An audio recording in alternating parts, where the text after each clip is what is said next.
Xo'p, siz student hayotingizni endi boshlayapsiz. Yangi shaharga keldingiz yoki endi kelasiz. Umuman hali hech qanaqa xabaringiz yo'q. Student hayoti qanday bo'lishi kerak, nimalar sodir bo'lib ketadi, qanaqa narsalar bilan shug'ullanasiz o'zi. Universitet hayoti umuman olganda qanday?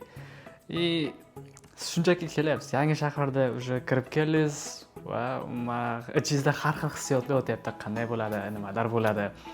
Xuddi shunday vaziyat men o'zimda ham 5 oy oldin bo'lgandi. Bu yangi shahar tugul butun boshli yangi davlatga kelganman. Nima qilishni umuman bilmaganman to'g'risi. Maktabni bitirganimdan keyin universitet qayerga kelishim aniq bo'lgandan keyin shunchaki hech qanaqa izlanish qilmadim. Biladim menga shu tanlov yo'qdi, chunki men to'g'risi akademikada qog'ozlar bilan ma'lumot bilan ishlashdan va charchagan vaqtim shunchaki hammasiga qo'l siltab prosta keldim. Qanchadir ma'noda bu xato bo'lgan, to'g'risini tan olaman. O'shaning uchun sizlarga mana shu videoni ishlashni maqsad qildim. Chunki men to'g'risi bu jarayon davomida misol uchun o'zimni birinchi ovqatimni qildim. O'zim uchun o'zim bozorlar qilishni, o'zimga o'zim hujjatlar to'g'rilashni o'rgandim. Begona odamlar bilan qanday muloqot qilish kerak. Bu yerda rasmiy odamlar bor, norasmiy odamlar bor, do'stlar, har xil davralar bor. Ularni hammasini endi o'zim to'g'rilab, o'zimga o'zim javobgar bo'lishim kerak. O'sha jarayonni birma-bir o'tib boshlagandan keyin menda qanchadir ma'noda yolg'iz yashash yoki umuman begona joyda o'zim yashash haqida fikrlarim uyg'onishni boshladi. O'sha narsani yangitdan student bo'lmoqchilarga tavsiya berish sifatida mana shu videoni ishlayapman. Bu student hayotini qanday boshlash haqida qisqacha o'zimning qarashlarim, tajribalarim va fikrlarim. Kutirmayman, ketdik. 1, 2, 3. Bang! O'zi bu videoni olish fikri yaqinda keldi, chunki men hech ham o'ylamasdim student hayotiga moslashish hammada bunaqa qiyin bo'ladi deb. Men o'zimga osonroq bo'lgani uchun balki o'yladim, bu normal holat ekan. Xo'p, men o'ylagan katta hayot bunaqa uzoqda emas ekan. Bitta ikkita narsani to'g'rilasa o'zi joyiga kelib qolar ekan deb. Lekin men boshqa do'stlarim bilan O'zbekistonda o'qiyotgan yoki boshqa davlatda o'qiyotganlar bilan gaplashib turib o'sha narsani tushundimki, rostdan qiynalganlari bor. Bu vaziyatda o'tayotgan vaqtda rostdan o'zini hayotini ancha kirgizib borib, endi chiqayotganlar bor. O'sha narsada men o'ylandim to'g'risi, nimasi qiyin bo'lishi mumkin, lekin keyin bizda farqlarimizni o'rganib chiqishga harakat qildim. Nimalarni biz qildik, ular nimalar qildi va hozir mana shu vaziyatdaman. Ya'niki sizlarga student hayotiga ko'chayotgan vaqtda nimalarga e'tibor berishlaring kerakligi haqida. Va bu analizni, bu ideyalarni Maslow'ning hierarxiyasi shaklida qilib chiqdim. Maslow hierarxiyasi bu odamlar rivojlanish bosqichlari eng oddiylardan tortib inson o'zini baxtli his qilish uchun eng kerakli bo'lgan narsalar bosqichma-bosqich ko'rsatib o'tilgan. Yo'l-yo'lakay ko'rsatib, eng muhimi, eng asosilari va eng uchida nimalar bo'lishi kerakligini tushuntirib bermoqchiman. Eng birinchi qatlamda jismoniy talablar turadi. Bularga suv, havo, ovqat, uy kirishi mumkin. Sizni birinchi kunlardan boshlab noldan o'rganishingiz yoki umuman qilishingiz kerak bo'lgan ishlar mana shu kategoriyaga kirib ketadi. Birinchi kun. Yangi shaharda spam bo'ldik deylik. Endi nima qilishimiz kerak? Albatta, birinchi o'rinda sizni yotoqxonangizni yoki kvartirangizni topamiz. Kvartiraga joylashgandan keyin birinchi qiladigan ishimiz yaqin atrofdagi oziq-ovqat magazinlarini ko'rib chiqish. Chunki bozorlik qilishingiz kerak siz ham, to'g'rimi? Bu yer Aldi. Birinchi kelganimdagi bozorlarda Aldidan qilganman. Keyinroqqa esa boshqa supermarketda yana Superga o'tganman. Menga shunchaki yoqqanligi bo'lsa kerak. Lekin deyarli universitet supermarketlarda beradigan tanlovi yoki beradigan katalogi deyarli farq qilmaydi. Shunchaki bitta ikkita servis turlari farq qilmasa, deyarli bir xil. Aytgandek, menga internetga ko'proq shunga kelaman. Menimcha 4 oydan beri internetda Keyin e'tibor berdim, ko'pchilik ovqat qilishga umuman yaxshi e'tibor bermas ekan, katta hollarda erinar ekan. Men buni qanday deb tushundim? O'g'il bola bo'lganim uchun ovqat qilmasligim kerak. Yo'q. Ayni o'zingiz ovqat qilmaydigan bo'lsangiz, tем более to'g'ri bozorlik qilmaydigan bo'lsangiz, har hafta, har kuni 3 mahaldan katta miqdorda pul yo'qotib borishingiz aniq. Menimcha o'zi katta hayotda asosiy ham o'sha narsada. Yarmidan ko'pi ovqatga aloqador narsalar bilan o'tar ekan. Qandaysiga siz bunga yaxshilab e'tibor bermasligingiz, jiddiy olmasligingiz mumkin. Erinib, shunchaki erinib. Haftalik bozorlikqa chiqqaningizda, haftada nima ovqatlar qilishingiz kerak bo'lsa, o'shanga mos ravishda birinchi muhim ingrediyentlarni olamiz. Sabzavot, meva, go'sht, un yoki makaron mahsulotlari bu eng fundamental narsalar. Oldindan nima ovqat pishirishni bilsangiz, bilmasangiz, mana shu narsalar eng kerakli va eng universal narsalardir. Va qolganiga qarab, menyuni o'zgartirishingiz yoki o'zingizga yoqqan shirinlik va plyus narsalar sotib olishingiz mumkin. Shuncha vaqt ovqat qilgandan so'ng bitta narsani tushunib aytdim. Ayniqsa o'zbekcha ovqatlari boshlanadi, piyoz qovurasan, sabzi, kartoshka solasan, ozroq suv bilan pishirib olasan, keyin bo'ldi. Keyin ustiga makaron bo'lsa, lag'mon, guruch bo'lsa, guruch bilan barcha ovqatlar bo'ladi. Bitta asosni o'rganib turib, hamma narsa yeb qolsa bo'ladi. Bitta o'sha narsani ham o'rganishingiz kerak shu.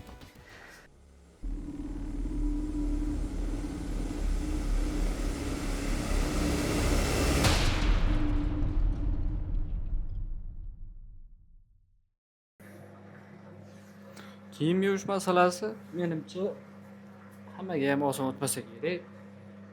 Lekin muhim narsa, to'g'risini aytaman. Biz haftada bir marta oq kiyimlar, haftada bir marta qora kiyimlar yuvamiz. Menimcha shu yetadi. Hech qanaqa qiyin joyi yo'q, prosta bu ham ermaga borib taqaladi, erinishga borib taqaladi.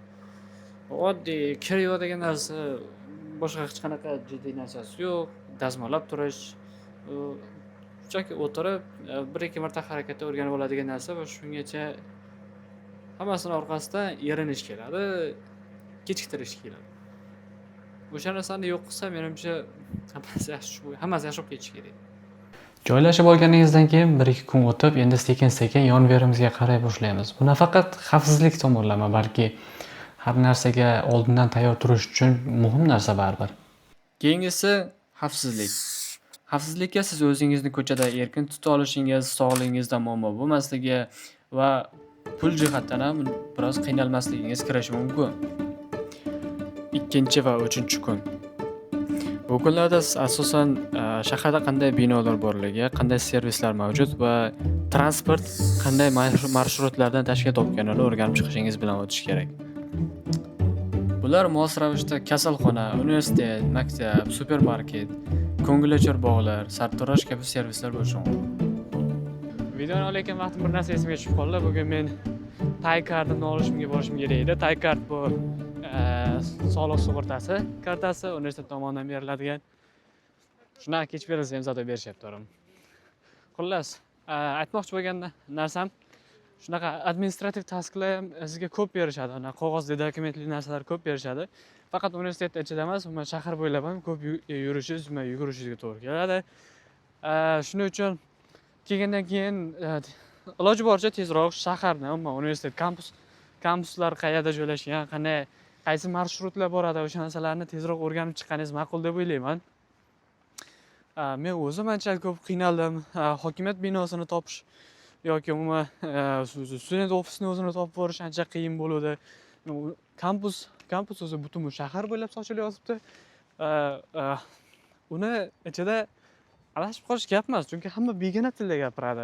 Asosan begona tilda gapiradi. Agar universitetga aloqasi bor odam bo'lsa, inglizchani bilishga должен emasda, tushunyapsizmi? O'sha narsa. Men universitetni tezroq o'rganib chiqmaganim uchun ancha sandirqlashimga to'g'ri kelgan. Keyin hozir yaxshi bo'lib ketgan. Boshda ancha qiynaldim. Xuddi o'shanaqa dokumentalniy ishlarga maslahat berardim. Men yangi joyga keldingizmi? Iloji boricha tezroq mana shunaqa asosiy binolarni, asosiy fasilitiylarni tezroq o'rganib chiqqaningizda yaxshi bo'lardi. Hozir очередdan bityapman. 69% nomer. Endi oldin hech kim yo'q, ko'ramiz. Xonasi ochig'im yo'q. Hozir tay karta oldim. Bu meni oxirgi dokumentim edi. Universitet berish kerak bo'lgan. Bo'lyapti. Universitetda mendan qarz yo'q, mening universitetda qarzim yo'q.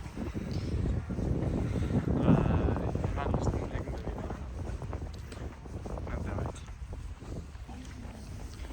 yana bitta gap aytib bermoqchi edim. Iloji bo'lsa, men student bo'lgan vaqtingizda tashqarida ham ko'proq vaqt sarflang. Bu ishlayotganlarga endi har doim ishlayotganlardan tashqarida, oddiy masalan student bo'ladigan bo'lsangiz tashqarida ko'proq vaqt sarflashga harakat qiling. Men misol uchun bilaman, tashqarida libraryda bo'lgan paytim, kutubxonada bo'lgan vaqtimda bitta uchtalar fanda assignmentlarini bittada topshirib tashlagan bo'lardim. 2 soatda topshirib, ishimni bo'lib ketgan bo'lardim. Lekin uyda bo'lgan vaqtimda men shunaqa har yerdan sabab kelaveradi o'qimaslikka. Har qanday mayda-chuyda narsa ham sizda umuman disturb qilishi mumkin. Ovqat qildimmi o'zi yo'q, deb oqat qilaman, yo'q men xonani havosini almashtiraman. Yo'q, men mayda-chuyda narsa, jo'ralar uyda. Distraction ko'p. Sizni distract qilish bo'lgan narsalar ko'p. Shu tufayli masalan bitta fanda assignmentini oxirgi deadline'ga taqab 11:54 da bir 6 minutlar qolganda topshirganimni eslayman-da. To'g'risi tashqarida qilgan ishda tezligi kuchliroq, barakasi ko'proq deydiman. Shunaqa tavsiyam tashqarida yurganingiz ma'qul ko'pincha. Uyga prosta uxlashga, oddiy gigiyena narsalarni qilishga kelsangiz, nur ustiga alom nur bo'ladi, men o'ylayman shunday.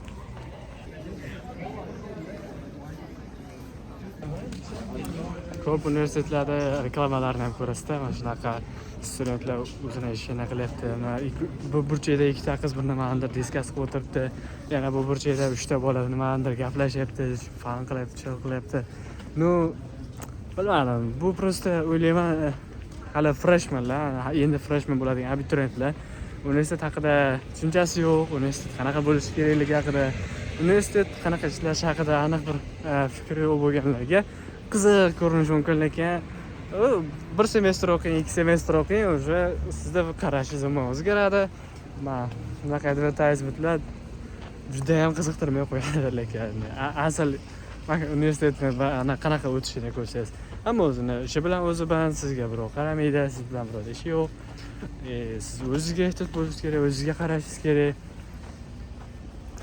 Universitet masalan juda zo'r joy emas, sharoit bor, hamma o'zgarishni qilsangiz hayotingizda umuman yangi tarif o'zgartirishga hamma sharoitingiz bor va imkoniyat eng zo'r joyi mana shu universitet.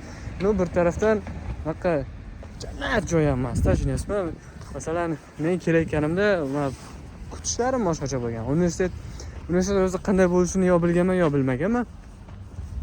Kelib turib, qanchadir ma'noda disappointed bo'ldimmi, bilmadim. Lekin shukr qilaman, zo'r vaziyatda, zo'r sharoitda yuribman. Hamma sharoit bor men o'zim rivojlanishim uchun. Shuning uchun universitet bir tarafdan kerak deydigan joy bo'lishi mumkin, lekin qo'ldan kelgancha yaxshi tarafini ko'rishga harakat qilish kerak. Siz endi yangi shahar yoki umuman boshqa davlatdasiz. Shuning uchun ularni bank tizimi, pul aylanishini yaxshilab o'rganib chiqqaningiz ma'qul. Men masol uchun butun boshli yangi davlatga keldim. Aniq boshqacha bank tizimi, umuman boshqacha to'lov tizimlari bo'ladi.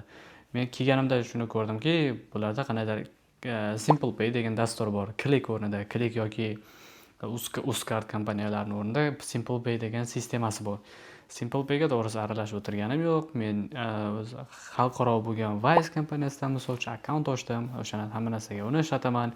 Keyin mashhur bo'lgan Revolut'da hamma ishlatishadi. Bankshotni universitetga taqdim etishim kerak stipendiya uchun. Xuddi shunaqa yugurib ko'p. Shuning uchun yangi joyga ko'chib kelganingizdan keyin tezlik bilan qo'ldan kelgancha tezroq ularni bank tizimi, to'lov tizimlarini o'rganib chiqishingizga kerak bo'ladi.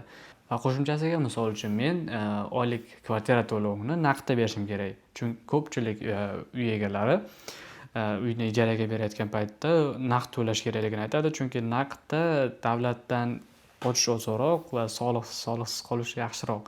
Shunda hammasiga yaxshi bo'ladi. Ya'ni keyin narxlar oshmaydi, xuddi shunaqa narsa. Xo'p, demak endi men yaqin joydan bankomat topishim kerak. Bankomat topganda ham komissiyasi kamrog'ini topishim kerak. Agar xuddi shu ishni siz yaxshi qila olsangiz, sizni omadingiz. Shunda menga o'xshab 77 ming so'm komissiya to'lamaysiz. Va men sizni bir narsaga qattiq e'tibor berishingizni talab qilardim. Siz endi begona joyga keldingiz va hamma narsani o'zingiz to'g'ri joyiga qo'yishingiz kerak. Va u vaqtda sizda boshlanishiga juda ham katta pul bo'ladi. Siz oldin ushlab ko'rmagan darajada katta pul bo'lishi mumkin. Ya'ni uydagilar sizga berib olgan, boshlanishiga ishlatasa cho'ntagingda tursin deb berib olgan, balki u normal yashaganingizda 5-6 oyga ham yetishi mumkin edi. Lekin o'sha vaqtda sizda hype bo'ladi. Ya'ni umuman shoshib qolgan, qiziqqan holatda bo'lib turasiz. Chunki siz birinchi marta o'y oralingizda erkin qaror qabul qilishingiz mumkin. O'zingiz xohlagan narsangizni sotib olishingiz yoki xohlagan narsangizni qilishingiz mumkin. Ayni o'sha vaqtda men sizga maslahat berardim, sovuqqonroq bo'ling, shoshilmang. Ayniqsa birinchi oydan bir nima sotib olishga, uni kattaroq narsa sotib olishga umuman shoshilmasligingiz kerak. Xo'p, bu meni fe'ligim. Xo'p, ko'rib masalan, o'qish boshlaganda ko'rdim. Meni kampusim uzoq ekan, kvartiramga o'ylabman. Yo'q, unaqasidan uzoqqa boravermayman. Menga aniq velosiped kerak. Velosiped yoki men transport olishim kerak. Bu transport qimmat edi. Shuning uchun men velosiped olaman dedim. Sразу Facebook Marketda sotilar ekan, uni ikkinchi anavlar. O'sha bir marta ishlatilgan narsadan Facebook Marketda sotar ekan bu yerda odamlar. Sразу Facebook Marketga kirganman, eng yaxshi narxga mamnun bo'lganman. Normal narxga turib. Bu уже ikkinchi haftada bo'layotgan narsa. Ikkinchi haftadan уже olgan narsa. Keyinroq nima bo'ladi? Keyinroq ancha normal velosipedlar ham bor bu yerda. WhatsApp guruhi bor ekan, hattoki Muslim Students in Debrecen degan. Shunaqa guruhlar masalan uchun уже ketayotgan talabalar yoki umuman velosiped sotyaptimi yoki nimadir narsasini ishlatib bo'ldimi, shu narsani sotadigan talabalar bo'lar ekan. Talabalar, o'sha yerda yashaydigan musulmonlar hammasi birgalikda. O'sha yerda ancha yaxshiroq deallar ko'rdim, ancha yaxshiroq savdolar ko'rdim. O'ylayman, nima bo'lsa birdan shoshildim o'zi. Ikkinchi haftadan o'sha fe'ling ko'rganman. Bu yerga kelib turib, eng katta anolarni sotib olgan narsalarni bittasi edi. Bekor qildim dedim. O'shandan keyin sizlarga aytaman. Katta narsa sotib olishdan oldin o'ylanglar. Chunki ancha bu joyga o'rganib olgandan keyin balki yaxshiroq narsa ham ko'rib qolishingiz mumkin. O'sha vaqtda o'ylab qolmanglar, o'sha vaqtda asrab qolmanglar. Bu belgilgan yaxshi, hech narsa yomon emas, lekin men yaxshiroq deyillar ko'rdim. Shuning uchun hozir endi achib siqilyapti. Bu eng muhim narsalardan bittasi, chunki men o'zim ham bunaqa hype'da bo'lganman. Rostdan birinchi oydan o'sha kattaroq narsalar sotib olishni boshlaganman o'zim qo'limdagi pulimga. Va qanchadir ma'noda bu xato ekanligini keyin tushunib yetganman. 3-4 oylardan sekin-sekin o'zi nimalar qilganim haqida o'ylab ko'rsam, to'g'risi yaxshiroq variant bor edi. Sal kutganimda balki yaxshiroq narsalar chiqardi deb turib o'ylardim. Balki siz bilmaysiz nima sodir bo'lishini sizning hayotingiz bilan keyinroq. O'sha narsaga har doim tayyor turganingiz ma'qul. Shuning uchun darrov kelganingizdan eski dunyoqarashingiz bilan yangi zonada ancha shoshib qolasiz-da. Shuning uchun yaxshilab moslashib olmaguningizcha kuchli katta qarorlar qilishga shoshilmang iltimos. Yetib kelganingizga bir haftalar vaqt o'tdi deylik. Endi siz bu vaqt ichida allaqachon hayotingizda endi ko'p ko'rinadigan professorlar yoki kursdoshlaringiz, boshqa tanish odamlarni allaqachon uchratib bo'lgan bo'lasiz. 3-qatlam esa daxldorlik hissi. Bu oila, do'stlar davrasi, community, shu va shu kabi narsalar kiradi. Va bunda jamiyatga tegishli, ya'ni kerakli inson sifatida his qilishingiz muhim. Siz umuman yangi joyga kelganingizdan keyin zudlik bilan o'zingizga tanish odamlar orttirish muhimligini siz o'zingiz ham juda yaxshi bilasiz. Kerakligini, lekin har doim ham juda yaxshi hissiyot bo'lmasligini boshlab olishda, ammo yangi odamlarga borib gaplashib ko'rishda juda oson bo'lmasligi mumkin hammaga ham. Misol uchun menga o'xshagan introvertlarda, lekin muhimligini juda hammamiz yaxshi bilamiz. Chunki masalan hech bo'lmaganda o'zingizda kursdoshlaringiz bilan tanishib olganingiz juda muhim. Balki ular o'zbeklar bo'ladigan bo'lsa muammo bo'lmaydi yoki qardosh xalqlar bo'lganda muammo bo'lmaydi, lekin xalqaro o'quvchilarga qisman qiyin. Bu narsa qiyin. O'sha vaqtda kursdoshlar eng yaxshi tanlov, chunki kursdoshlar ham yangi odamlar, umuman yangi joyda, ular ham qanchadir ma'noda introvert va hamma bir xil hissiyotda, hamma yangi zonada va uncha-munchaga tanishgisi kelmayapti. Va o'sha odam aniq sizga yaxshi tanlov, siz o'zizni tanishtirishingiz, umuman yangi odam sifatida tanishtirishingiz mumkin. Oldin qilgan ishlaringizni u bilmaydi, siz uni oldin qilgan ishlarini bilmaysiz. Yangi hayotga, yangicha transition qilishga eng yaxshi bo'lgan imkoniyat. Men ham bir nechta do'stlar orttirdim, lekin to'g'risini aytaman, meni qilgan xatoyim, men ular bilan qalin o'rtoq emasman, shunchaki tanish, har kuni keldi ketganda ko'rishib, "Do'stim, qanaysan, ishlar yaxshimi, bo'ldi, salom alik", tugadi. Всё. Meni birinchi semestrda qilgan xatoyim shu. Yaxshilab bolalar bilan tanishib ololmaganim. Даже kursdoshlarimning hammasini ismini bilmayman. O'g'il bolalardan hattoki. Bu meni qilgan xatoyim. Balki albatta tuzatishga harakat qilaman. Buni sizga ham aytmoqchi bo'lganim, qo'ldan kelgancha ko'proq tanish orttiring. Men to'g'risi hayron qoldim. Bitta tanishim bilan gaplashayotgan vaqtimda u ham birinchi kurs aytayaptiki, biz hali o'qish boshlanmasdan turib, kursdoshlar bir-birimiz bilan topishib, tanishib, o'sha bayram qilib ko'rdik, o'tirish qilib o'tirdik deyapti. Men o'sha hayron, chunki qanday, men hali bir semestr o'tkazganman ham, bolalarda yo kuruk bor yo yo'qmi bilmayman, yoki men prosta ular bilan uncha gaplashmaganimga ular meni qo'shishmagan. Bilmadim. Nimasi muammo bo'lgan? Balki bordir, balki yo'q, lekin o'sha yerda nimadir xato qilganimni tushunib yetdim-da. Social circle ichida emasligimni tushunib yetdim. O'sha xatoni sizlar ham takrorlamasliklaringni maslahat berardim, misol uchun. 4-qatlam bu estetika. Bu joyda o'zini o'zi hurmat qilish, o'ziga bo'lgan ishonch, boshqalardan bo'lgan hurmat, reputatsiya umuman olganda va albatta jamiyatdan bo'lgan qo'llab-quvvatlash. Bir oylar vaqt o'tgandan keyin sizda bu yerda endi yangitdan kashf qiladigan narsa qolmaydi. Hayotingiz boshqa odamlarga o'xshab oddiy, doimiy sirklga aylanadi. O'sha vaqtda, o'sha siklda siz deyarli zerikishni his qilishni boshlashingiz mumkin, chunki hech qanaqa yangilik yo'q. Endi faqat siz o'qishga borib kelyapsiz, ovqat tayyorlayapsiz, uxlayapsiz, ko'chaga chiqyapsiz, bo'ldi. Boshqa hech nima yangilik yo'q. Bu vaqtda men oldin hali maktab bolasi bo'lgan vaqtimda ko'rgan boshqa studentlarni ko'rib hayron qolganman, to'g'risi. Chunki men ko'rgan talabalar darsga boradi, qaytadi, uxlaydi, kechqurun ham uxlaydi, kunduz ham uxlaydi. Prosta o'sha hayot. Mana shu prosta hayot. Respect, you better follow up with hands. Losses to the neck, but now I'm trophied up. I'm saying like bing, bop, boom, boom, boom, bop, bam. The type of shit I'm on, you wouldn't understand. The type of skits I'm on, you wouldn't understand.